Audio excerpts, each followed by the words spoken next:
कल की बात मत कीजिए। कई महीनों से नीतीश कुमार बोलना कुछ शुरू करते हैं, बोल कुछ और जाते हैं। स्वतंत्र भारत के इतिहास में कोई सिटिंग मुख्यमंत्री इस तरह का भाषा और इस तरह के उदाहरण का प्रयोग ये दिखाता है कि इस आदमी की क्या मनोस्थिति है, क्या दशा है।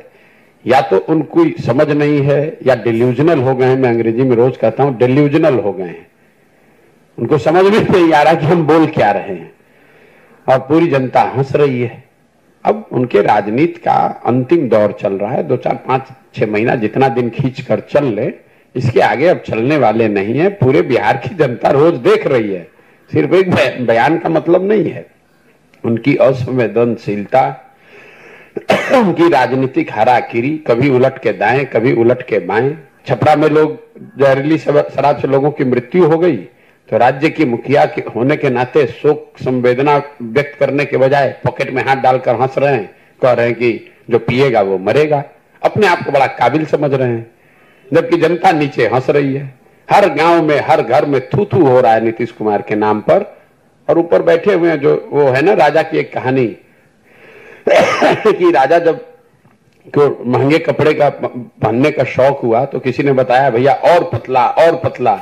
तो कोई बुनकर ने आकर ऐसा कह दिया कि बिना कपड़ा पहनाए ही उनको हाथी पर बैठा दिया। राजा घूम रहे, लोग कह रहे वाह वाह कितना बढ़िया कितना बढ़िया। राजा नंगा घूम रहा है, उसको पता ही नहीं चल रहा है कि मैं नंगा हूं।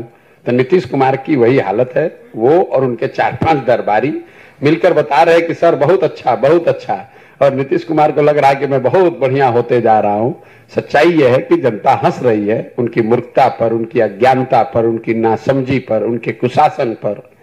और उनको दिखेगा जब कोई आदमी खड़ा होकर कह देगा कि सर आपके शरीर पर तो वस्त्र ही नहीं है, और वो जनता को वो दिखाने का अवसर आएगा चुनाव में जब उनका दल हारेगा तो दिखेगा उनको आईने के तरह कि उनके शरीर पर कुछ बचा ही नहीं है, उनके दल का कुछ बचा ही नहीं है, जनता में कुछ बात उनके लिए बची नहीं है।